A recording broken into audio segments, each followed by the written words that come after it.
आप सभी का आपके फेवरेट यूट्यूब चैनल एग्जाम तक वॉरियर्स पर। जैसा कि आप सभी को पता है कि हम इस समय डिस्कस कर रहे हैं भारतीय राष्ट्रीय स्वतंत्रता आंदोलन, जो कि आप सभी के लिए बिहार 7th फेज के एग्ज़ाम के लिए काफ़ी इंपॉर्टेंट है और किसी भी एग्ज़ाम की तैयारी कर रहे हैं ये वीडियो काफ़ी हेल्पफुल साबित होने वाला है। तो दोस्तों वीडियो को लाइक कर दीजिएगा, चैनल पर पहली बार है तो चैनल को सब्सक्राइब करके बेल आइकन को प्रेस कर लीजिएगा। 4 पंक्तियों से क्लास को शुरू करेंगे।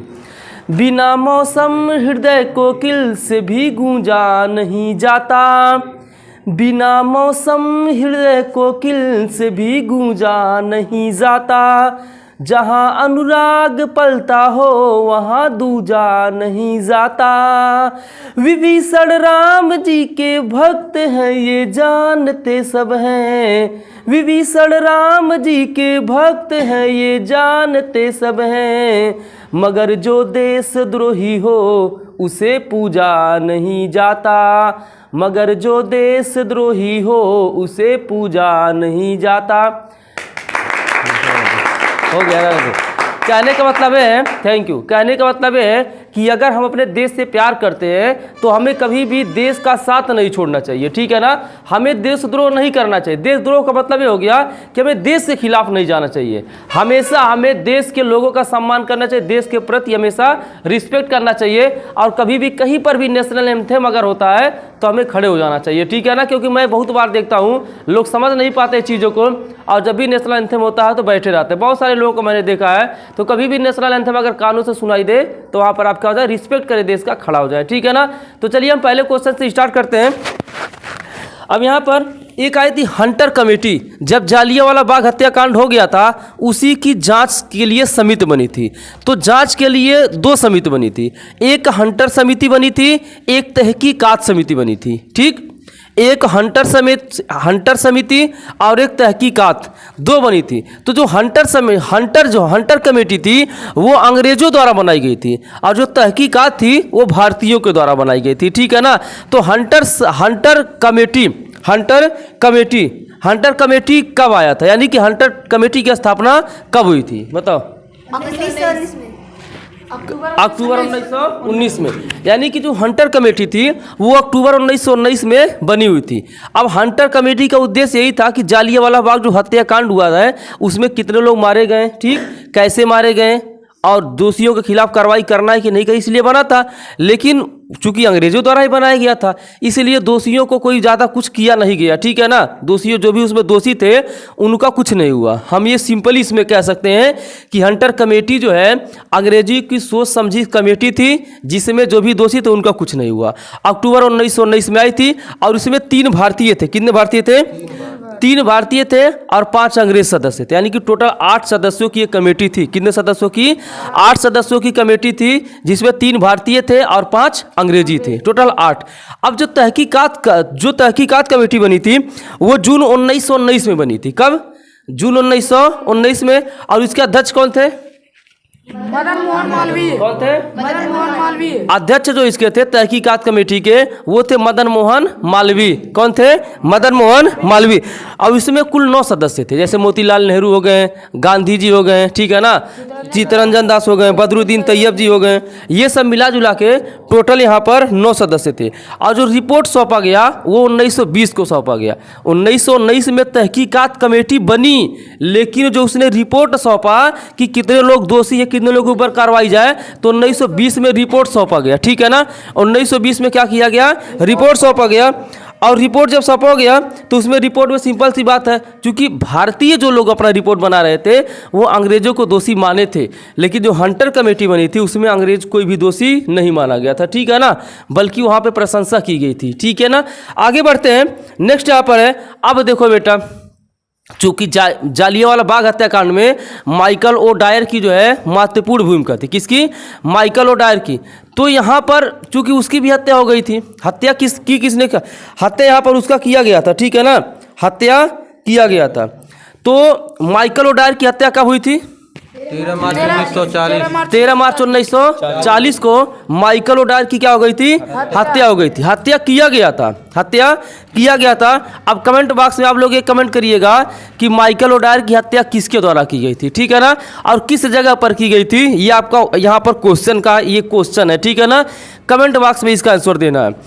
अब एक आता है मॉन्टेस्क्यू चेम्सफोर्ड अधिनियम। मॉन्टेस्क्यू चेम्सफोर्ड अधिनियम कब आया था? 1919 कब आया था? 1919 1919 में। और इसका ये हो गया, इसका मतलब क्या था कि पहली बार द्वैध शासन लागू किया गया था। क्या लागू किया गया था? पहली बार द्वैध शासन लागू किया गया था। एग्जाम में पूछ लिया मॉन्टेस्क्यू चेम्सफोर्ड अधिनियम क्या है, तो पहली बार द्वैध शासन को क्या कर दिया था? लागू कर दिया गया था। ठीक है ना। अब यहाँ पर देखेंगे खिलाफत आंदोलन चलेंगे। किसके तरफ चलेंगे? खिलाफत आंदोलन। ठीक। अब प्रथम विश्व युद्ध जो हुआ था 1920-1924। अब कुछ लोग इसका डेट 1919-1924 भी मानते हैं। अभी मैं बता दे रहा हूँ, क्लियर कर दे रहा हूँ, नहीं तो फिर कहेंगे सर ये नहीं वो चीज़ें। 1919 से लेकर 1924 तक किसी भी बुक में लिखा है, किसी बुक में 1920-1924 लिखा है। ठीक, तो इसमें कन्फ्यूजन मत हो रहिएगा। अब यहाँ पर क्या हुआ था, प्रथम विश्व युद्ध जब हो रहा था उसमें दो चीज़ें काम कर रही थी, एक मित्र राष्ट्र, एक धुरी राष्ट्र। ठीक, एक मित्र राष्ट्र और एक धुरी राष्ट्र, ये दो थे। ठीक है ना। क्या थे? दो थे। अब प्रथम मित्र राष्ट्र में कौन कौन से देश थे? ठीक है ना। ब्रिटेन, कौन कौन थे? ब्रिटेन, फ्रांस, रूस, अमेरिका। ब्रिटेन, फ्रांस, रूस, अमेरिका और भारत। ठीक है ना। और धुरी राष्ट्र में जर्मनी, ऑस्ट्रिया और तुर्की। धुरी राष्ट्र में जर्मनी, ऑस्ट्रिया और तुर्की, ये धुरी राष्ट्र में थे। और मित्र राष्ट्र में थे ब्रिटेन, फ्रांस, रूस, अमेरिका। ठीक है ना। और भारत भी था। अब यहाँ पर ये हुआ क्यों? खिलाफत आंदोलन का मतलब क्या हो गया? खिलाफत आंदोलन में ये हो गया कि अगर ब्रिटेन, चूंकि भारतीयों ने क्या की थी, ब्रिटेन की सहायता की थी उस युद्ध में। भारतीयों ने चूंकि लड़ रहा था मित्र राष्ट्र के तौर पर ब्रिटेन, तो ब्रिटेन में भारत ने क्या की थी? ब्रिटेन की हेल्प की थी। और उसने ये बोला भी था कि अगर हम लोग जीत जाते हैं ना, मित्र राष्ट्र अगर जीत जाते हैं, तो जो तुर्की के खलीफा पद हैं, ठीक है ना, उनके साथ हम कोई छेड़खानी नहीं करने वाले हैं, यानी कि उनको हम टच नहीं करने वाले हैं। यानी कि ऐसे अगर हम समझ लें कि तुर्की में धार्मिक भावनाओं को हम ठेस नहीं पहुंचाएंगे, यानी कि तुर्की में हम धार्मिक कुछ भी ऐसा नहीं करेंगे जिससे ठेस पहुंचे। ब्रिटेन बोला था अगर हम युद्ध जीत जाते तो ऐसा हम कुछ नहीं करेंगे, लेकिन मित्र राष्ट्र की युद्ध जीत गया। सिंपल सी बात है। ब्रिटेन, फ्रांस, रूस, अमेरिका जिस तरफ से रहेंगे उस तरफ युद्ध नहीं जीतेगा। तो जब वो युद्ध जीत गया तो ब्रिटेन ने क्या किया? धार्मिक मामलों में हस्तक्षेप कर दिया। तुर्की के धार्मिक मामलों में क्या कर दिया? हस्तक्षेप कर दिया। और जो खलीफा का पद था उसको समाप्त कर दिया। खलीफा का जो पद था उसको क्या कर दिया? समाप्त कर दिया। ठीक है ना। अब यहाँ पे जब खलीफा का पद समाप्त हो गया तो वहीं से मुसलमान क्या हो गए? नाराज हो गए। मुसलमान क्या हो गए?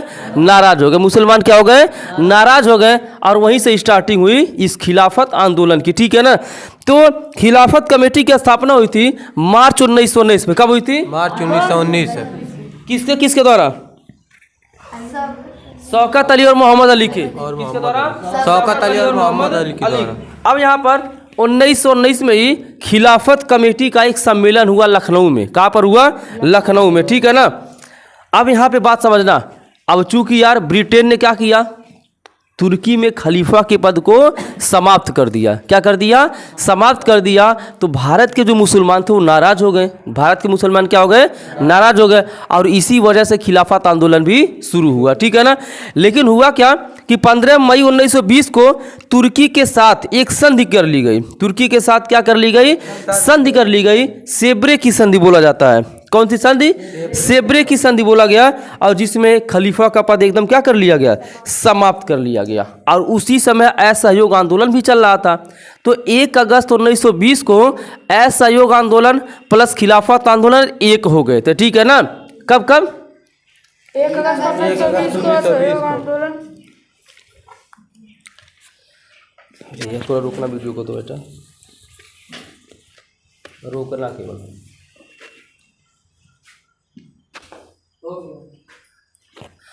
अब यहाँ पर एक मिस्टेक हो चुका, उसके लिए बहुत ही मतलब दुख हो रहा है। ये है कि जो प्रथम विश्व युद्ध हुआ था वो 1914 और 1918 तक हुआ था। ठीक, उसके लिए सॉरी। जो प्रथम विश्व युद्ध हुआ था वो 1914 और 1918 तक हुआ था। ठीक है ना। अभी जो कि फ्लो में मैं इसमें खिलाफत आंदोलन का डेट उसमें मैंने बोल दिया। ठीक, तो उसके लिए सॉरी। और नेक्स्ट चलते हैं। अब आते हैं, चूंकि 1920 में क्या हुआ? 15 मई 1920 को 15 मई 1920 को एक सेब्रे की संधि की गई। किसकी संधि की गई? सेब्रे की संधि की गई, जिसमें जो है तुर्की में खलीफा के पद को क्या कर दिया गया? समाप्त कर दिया। क्या है जी? तुर्की में खलीफा के पद को क्या कर दिया गया? समाप्त कर दिया। ठीक है ना। अब उसके बाद 1 अगस्त 1920 को, कब? 1 अगस्त 1920 को खिलाफत आंदोलन और असहयोग आंदोलन एक हो गए। उसी समय असहयोग आंदोलन भी चल रहा था। ठीक है ना। अब यहाँ पे 1921 में अली बंधु ने क्या बोला? 1921 में अली बंधु ने बोला कि लोग सेना से क्या करें? इस्तीफा दें। सेना से क्या करें? इस्तीफा दें। ठीक है ना। चूंकि जब हमारा लोग सुन ही नहीं रहे, सेना से इस्तीफा देंगे तो हो सकता कुछ काम बनेगा। तो 1921 में अली बंधु ने बोला कि लोग सेना से क्या करें? इस्तीफा दें। कब बोले थे? 1921 में। अब चूंकि हुआ था, अब चूंकि बात समझना यहाँ पे, चूंकि सेब्रे की संधि भी हो गई और नुकसान भी हो रहा था और खलीफा का पद भी समाप्त हो गया, तो बहुत सारी चीज़ें हो गई। तो 1924 में खिलाफत आंदोलन को क्या कर दिया गया? समाप्त कर दिया गया, क्योंकि कोई मतलब ही नहीं रह गया। मुसलमान चूँकि कुछ कर ही नहीं सकते, इसलिए नहीं कर सकते थे क्योंकि तुर्की में जो खलीफा का पद वो समाप्त हो गया था, संधि भी हो गई, तो कुछ कर भी नहीं सकते, इसलिए इसको क्या कर दिया गया? समाप्त कर दिया। ठीक। अब आते हैं असहयोग आंदोलन। असहयोग आंदोलन कब से कब? 1920 से लेकर 22 तक। 1920 से 1922 तक। ठीक है ना। तो जो असहयोग आंदोलन था वो 1920 से लेकर 1922 तक चला था। अब असहयोग आंदोलन का मतलब क्या था? तो असहयोग आंदोलन का पहला मतलब ये था, रोलेट एक्ट का पहली बात तो विरोध करना। रोलेट एक्ट 1919 में आया था। रोलेट एक्ट का विरोध करना, और जो जालियांवाला बाग हत्याकांड हुआ था ना, उसमें जो दोषियों के खिलाफ था कि मतलब न्याय नहीं मिल पाया, कि जो दोषी थे उनको न्याय नहीं मिल पाना, असहयोग आंदोलन का पहला कारण था। दूसरा कारण था कि खिलाफत आंदोलन भी न्याय में, खिलाफत आंदोलन लोग किए लेकिन उसमें भी न्याय नहीं मिला। ठीक है ना। और जब प्रथम विश्व युद्ध हुआ था 1914 और 1918 तक, तो टैक्स बढ़ गया, महंगाई बढ़ गई और वो पूरे विश्व पर प्रभाव पड़ा, तो उसके लिए भी ये तीसरा कारण था। और चौथा कारण क्या था? अब यहाँ पे ऐसे ही बहुत सारे कारण थे कि भारत के लोग परेशान थे। ठीक है ना। इस तरीके से 3 4 5 कारण, ऐसे मेन 3 कारण था। ठीक है ना। तो इसी वजह से असहयोग आंदोलन क्या किया गया था? शुरू कर दिया गया था। ठीक है ना। और असहयोग आंदोलन की जो घोषणा थी 20 जुलाई 1920 की 20 जुलाई 1920 को किसके द्वारा घोषणा की गई थी? गांधी जी के द्वारा। महात्मा गांधी जी के द्वारा क्या की गई थी? घोषणा की गई थी कि मतलब अब असहयोग आंदोलन होगा। ठीक है ना। अब देखो 20 जुलाई 1920 को तो इसकी घोषणा हुई और 1 अगस्त 1920 को असहयोग आंदोलन की शुरुआत हो गई। कब? 1 अगस्त 1920 को असहयोग आंदोलन की क्या हो गई? शुरुआत हो गई। अब शुरुआत इसलिए क्योंकि तिलक का भी उस समय डेथ हो गया था। तिलक भी यहाँ पे, बाल गंगाधर तिलक शहीद हो गए थे। ठीक है ना। अब यहाँ पर देखेंगे उसी समय 1920 का कांग्रेस अधिवेशन था। 1920 का क्या था? कांग्रेस अधिवेशन था। किस स्थान पर वो कांग्रेस का अधिवेशन था? कोलकाता। अध्यक्ष कौन थे? लाला लाजपत राय। लाला लाजपत राय। अब यहाँ पर उस समय प्रस्ताव पारित ये कर दिया गया, उस समय कांग्रेस के मतलब जो भी अधिवेशन था, कि असहयोग आंदोलन को आगे बढ़ाया जाएगा। ठीक है ना। क्या किया जाएगा? असहयोग आंदोलन को आगे बढ़ाया जाएगा। ठीक है ना। और 30,000 से अधिक लोग जेल में चले गए थे। 30,000 से अधिक लोग उसमें क्या चले गए थे? जेल में चले गए। 1 फरवरी 1922 को गांधी जी द्वारा घोषणा की गई कि अगर 1 फरवरी 1922 को गांधी जी ने घोषणा किया, अगर 1 सप्ताह के अंदर मतलब 7 दिन के अंदर अगर हमारी मांगे पूरी नहीं होती है तो सविनय अवज्ञा आंदोलन करेंगे। कौन आंदोलन? सविनय अवज्ञा आंदोलन। ये बहुत खतरनाक आंदोलन होता है। ठीक है ना। गांधी जी बोले अगर हमारी मांगे 1 सप्ताह के अंदर नहीं पूरी होती हैं तो हम कौन सा आंदोलन करेंगे? सविनय अवज्ञा आंदोलन करेंगे। लेकिन यहाँ पर हुआ क्या? 1 फरवरी 1922 को बोले थे, ठीक, लेकिन उसी समय 7 दिन का टाइम वो लिए थे गांधी जी कि अगर 7 दिन के अंदर हमारी मांगे पूरी नहीं होती हैं तो हम सविनय अवज्ञा आंदोलन करेंगे। 1 तारीख को ये घोषणा किए थे, लेकिन 5 फरवरी 1922 में चौरी चौरा कांड हो गया। 5 फरवरी 1922 को क्या उनसे कांड हो गया? चौरी चौरा कांड हो गया, जो कि गोरखपुर में स्थित है। कहाँ पर? गोरखपुर में स्थित है। उसमें क्या किया था? उसमें जो है पूरे पुलिस थानों को क्या कर दिया गया? जला दिया गया। क्या कर दिया गया? जला दिया गया। और पुलिस चौकी में आगजनी की गई। और किसके द्वारा? आंदोलनकारियों द्वारा, जो आंदोलन उस समय कर रहे थे, असहयोग आंदोलन जो कर रहे थे, उन्हीं के द्वारा पूरे पुलिस थाने में क्या कर दी गई, आग लगा दी गई, जिसमें से 22 पुलिसकर्मी शहीद हो गए। 22 पुलिसकर्मी क्या हो गए, शहीद हो गए। अब गांधी जी को ये सूचना 2-3 दिन बाद मिली, क्योंकि फ़ोन तो पहले था नहीं, मोबाइल था नहीं, कैसे कर दिया यहाँ पे आग नहीं लग गई, पुलिस हो गया तामझाम, ऐसी चीज़ें थी नहीं। तो वहाँ पर गांधी जी को 2-3 दिन बाद ये सूचना मिली, और जब गांधी जी को ये सूचना मिली तो वहीं पर असहयोग आंदोलन क्या हो गया, समाप्त हो गया। क्या हो गया, समाप्त हो गया। 12 फरवरी 1922 को आंदोलन को समाप्त कर दिया गया, स्थगित हो गया। कब, 12 फरवरी 1922 को, और 10 मार्च 1922 को गांधी जी क्या हो गए, गिरफ्तार। क्या हो गए, गिरफ्तार हो गए। और 18 मार्च 1922 को क्या चला इनके ऊपर, मुकदमा। क्या चला, मुकदमा। और फैसला यह हुआ कि 6 वर्ष की जेल हो जाएगी किसको, महात्मा गांधी को, और पुणे के यरवदा जेल में रखा गया। कहाँ पर, यरवदा जेल में, पुणे के यरवदा जेल में इनको रखा गया 6 वर्ष तक। और लेकिन 6 वर्ष के लिए तो रखा गया था इनको, लेकिन इनका स्वास्थ्य अचानक खराब हो गया, और 1994 में इनको क्या कर दिया गया, जेल से रिहा कर दिया गया। क्या किया, जेल से रिहा कर दिया गया। क्या हुआ, 1924 में लिया गया। 1924 तो बोले हैं, 1994। अरे गलती हो जाती है, 1924 को, ठीक। कब, 5 फरवरी 1924 को, ठीक, दिमाग ही है। 5 फरवरी 1924 को इनको रिहा कर दिया गया। नेक्स्ट टॉपिक हमारा है स्वराज पार्टी। स्वराज पार्टी की स्थापना कब हुई थी, 1923। कब हुई थी, 1923 में। किसके द्वारा, चित्तरंजन दास प्लस मोतीलाल के द्वारा। आराम से, मोतीलाल नेहरू, ठीक है ना, चित्तरंजन दास और मोतीलाल नेहरू के द्वारा, ठीक है ना। इनका जो उद्देश्य ये था कि स्वराज प्राप्त करना। क्या उद्देश्य था, स्वराज प्राप्त करना, और जो चुनाव उस समय होने वाले थे उसमें भाग लेना, ठीक है ना। क्या लेना, भाग लेना। और ये बोल रहे थे कि हमारा स्वयं का क्या चाहिए, संविधान होना चाहिए। उसी समय कांग्रेस अधिवेशन 1923 में होने वाला था, ठीक है ना। मैंने बताया था कि कल कि विशेष अधिवेशन भी बुलाए जाते थे, भले से साल में एक बार कांग्रेस का अधिवेशन पक्का था, होना ही था, लेकिन कभी कभी विशेष बुलाया जाता था, मतलब जरूरत पड़ने पे। तो उसी समय विशेष अधिवेशन दिल्ली में हुआ था। उसके अध्यक्ष कौन थे, अबुल कलाम आजाद। क्या थे, अबुल कलाम आजाद। और वो क्या कर दिए कि स्वराज पार्टी को चुनाव लड़ने की क्या दे दिए, अनुमति दे दिए, ठीक है ना। क्या दे दिए, अनुमति दे दिए। और उसके जो अध्यक्ष उस समय थे मोहम्मद अली वार्षिक, जो वार्षिक हुआ था काकीनाडा में। देखो, जो वार्षिक हुआ था, जो साल भर में होता था, वो काकीनाडा में था, ठीक है ना। और जो उसके अध्यक्ष थे वो मोहम्मद अली थे, लेकिन जो विशेष वाला था उसके अध्यक्ष अबुल कलाम आजाद थे। कौन थे, अबुल कलाम आजाद थे। तो अभी ज़्यादा स्वराज पार्टी के बारे में नहीं जानना है, बस इतना जानना है कि 1923 में हुआ था, मोतीलाल नेहरू और चित्तरंजन दास के द्वारा। उद्देश्य क्या था कि जो चुनाव होने वाले उसमें हम भाग लेंगे। क्या लेंगे, भाग लेंगे।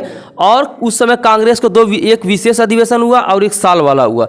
जो साल वाला हुआ तो काकीनाडा में हुआ था, ठीक है ना। जो उसके अध्यक्ष थे वो कौन थे, उसके अध्यक्ष कौन थे, मोहम्मद अली थे। कौन थे, मोहम्मद अली। और जो वार्षिक वाला, ये जो विशेष वाला था, उसके अध्यक्ष अबुल कलाम आजाद थे। कौन थे, अबुल कलाम आजाद थे, ठीक है ना। तो क्लास को यहीं पर खत्म करते हैं। कोई भी गलती होगा उसके लिए सॉरी, कमेंट बॉक्स में कमेंट करके बताइएगा कि क्या मिस्टेक हुई है, ठीक है ना। क्लास में से कोई मिस्टेक नहीं, बाय मिस्टेक कोई मिस्टेक हो सकती है, ठीक। तो चलिए दोस्तों, मिलते हैं नेक्स्ट वीडियो में।